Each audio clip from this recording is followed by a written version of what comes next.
예레미야가 수차례 경고하고 회개를 촉구했건만 돌이키지 않던 시드기야와 그의 부하들에게 마침내 심판의 날이 찾아왔습니다. 유다 땅에 큰 어두움이 드리워지게 되었습니다.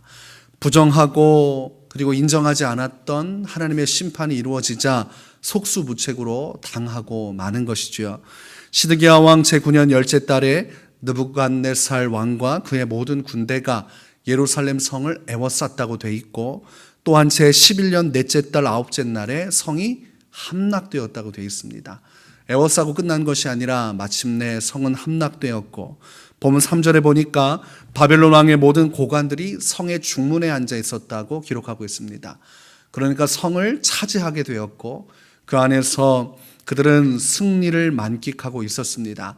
반면에 성경 말씀을 보니까 이때의 시드기야와 남은 군사들은 샘문을 통하여서 급히 아라바로 도망가고 있었습니다. 목숨을 얻기 위해서 나라를 버리고 어떻게든 도망가는 그들을 갈대아인들이 추격을 하게 됩니다. 그리고 결국은 붙잡히고 맙니다. 그리고 림나에 있는 느부갓네살 왕 앞으로 끌려가게 됩니다. 느부갓네살 왕이 직접 심문을 하고 그 자리에서 심판을 행하는데 그것이 너무나 처참한 것이었습니다. 6절을 보니까 시드기야의 눈앞에서 그의 아들들이 죽임을 당하였다고 되어 있습니다. 또한 유다의 모든 귀족들이 일제히 다 처형당했다고 되어 있습니다. 그리고 시드기야 왕의 두 눈은 뽑히고 결국 결박되어서 바벨론으로 끌려가게 되었노라고 기록을 하고 있습니다. 처참하지요. 아들들이 눈앞에서 죽는 것을 목도하고 그리고 그것을 보았던 두 눈을 뽑혔으니 이것보다 더 잔혹한 것이 어디 있겠습니까? 아버지로서 한나라의 왕으로서 가장 비참한 최후를 시드기야가 맞고 있습니다. 여기에서 그치지 않고 이들이 한 만행은 왕궁과 백성의 집을 불살랐다는 것입니다. 아예 폐허가 되게 하고 만 것이죠. 예루살렘 성벽도 허물었고 본문에는 기록되어 있지 않지만 성전도 허물고 불태워버렸습니다. 하나님의 임재가 있고 영광이 있던 그것도 아무것도 아닌 것처럼 폐허가 되어버렸습니다. 이제 사람이 살만한 곳이 아니고 오직 황폐한 땅이 되어버린 것입니다. 하나님을 떠나서 하나님의 심판 앞에 서게 되면 이렇게 처참한 일들이 벌어지게 됨을 우리가 말씀을 통해서 깨닫게 됩니다. 하나님께서 분노를 내시고 엄청난 심판을 쏟아내지만 누구도 구원해 줄 사람이 없습니다. 하나님만이 구원자가 되시는데 하나님 앞에 그 구원의 은혜를 입지 못하니까 너무나 처참한 일이 벌어지는 것입니다. 그러나 시드기야와 그의 고관들이 처참하게 하나님의 심판을 당할 때, 속수무책으로 그 모든 고관들이 죽임을 당할 때 살아남은 사람이 있습니다. 오늘 본문 말씀을 보니까 감옥들에 갇혀 있었던 예레미야가 살았다고 되어 있습니다. 느부갓네살 왕에 의해서 오히려 예레미야는 선대받는 자리에 오르게 됩니다. 절대로 그를 죽이지 말아라. 그를 선대하라. 그리고 그가 원하는 것이 있으면 들어주어라. 이렇게 이야기를 하고 있습니다. 바벨론에 항복하라는 말이 마음에 들었다고도 볼 수 있겠지만 무엇보다도 하나님께서 느부갓네살 왕의 마음을 움직여서 예레미야에게 구원의 손길을 베풀고 있는 것입니다. 다 죽어나갈 때 예레미야는 생명을 보존하게 되는 것이죠. 또한 예레미야가 생명을 보존할 때 하나님께서 또한 그 생명을 지켜주었던 인물에 대해서 오늘 본문 말씀을 기록을 합니다. 16절에서 18절 말씀을 보니 에벤멜렉에 대한 하나님의 구원의 메시지가 예레미야에게 임하였다는 것을 우리가 확인할 수가 있습니다.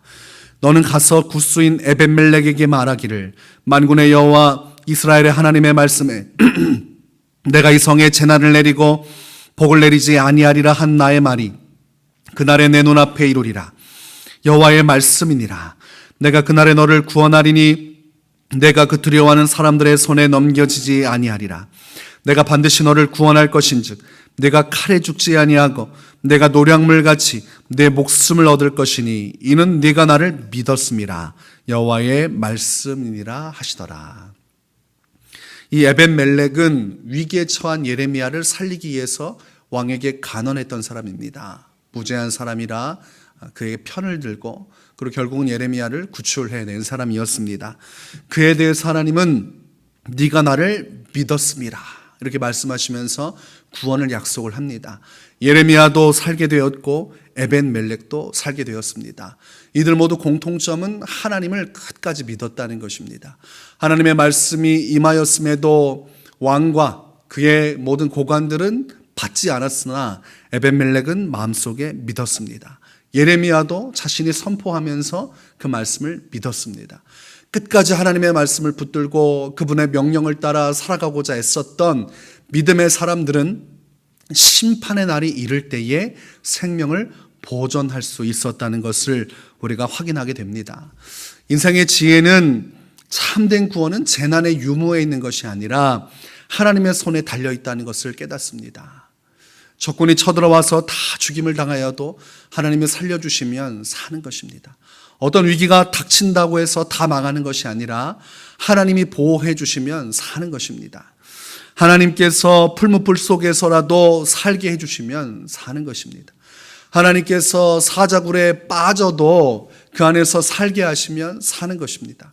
그러니까 어떠한 환경과 상황에 의해서 우리의 인생이 결정되는 것이 아니라 결국은 하나님의 선택에 의하여서 하나님의 구원하심에 의하여서 우리의 인생은 결정된다는 것을 우리가 확인할 수 있게 되는 것입니다. 하나님의 은혜를 입히시면 적군 앞에서도 자비를 얻게 되는 것입니다. 다 죽어나가도 나만은 살아남는 것이죠. 마지막 때가 되면 오늘 바벨론을 통한 유다 땅의 심판보다 더 거센 하나님의 심판의 날이 올 것입니다. 그때는 모든 인류를 하나님께서 심판하실 텐데 그 결과는 불의 심판입니다. 영원히 꺼지지 않는 불꽃에서 구더기도 죽지 않는 그곳에서 하나님의 심판을 견디지 못하고 영원한 고통을 당하게 될 것입니다. 그 하나님의 맹렬한 심판의 불이 떨어져서 모든 것을 불사를 때 과연 누가 구원받을 수 있는가? 오늘 본문에서도 보여주고 있는 것은 내가 나를 믿었습니다. 끝까지 하나님 편에 서서 하나님의 말씀을 수호하고 믿음을 따라 살았던 자들이 마침내 구원을 받게 되리라고 성경은 말씀해 주는 것입니다. 그러니까 우리가 끝까지 지키고 있어야 할 최대의 가치는 하나님 편에 서서 믿음을 지켜나가는 것입니다. 오늘날로 말하면 우리가 신약성경에서 나타나신 예수 그리스도의 복음을 따라 그 믿음을 붙들고 살아가는 것이죠. 그러면 어떠한 심판의 날이 다가와도 우리는 그 믿음 안에서 하나님의 큰 구원의 역사를 경험하게 될 것입니다. 마침내 지옥의 심판이 아닌 천국의 생명으로 나아가게 되는 것이죠. 지금은 피부로 느껴지지 않습니다. 시드기야 왕도 그랬습니다. 예레미야가 심판을 그렇게 누차 이야기했음에도 피부로 느끼지 못했어요. 그런 일들이 설마 일어날 것인가?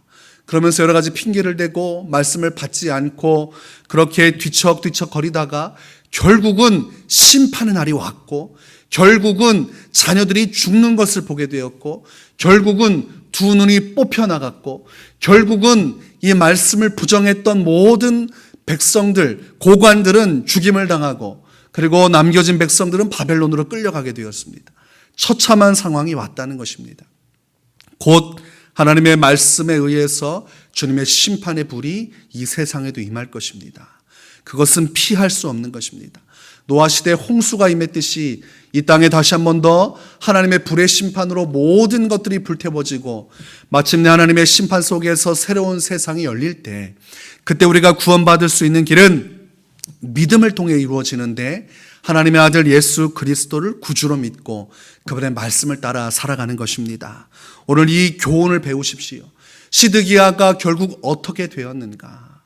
그가 믿음을 저버리고 하나님을 저버려서 어떤 위기와 어떤 결국을 맞이하게 되었는가?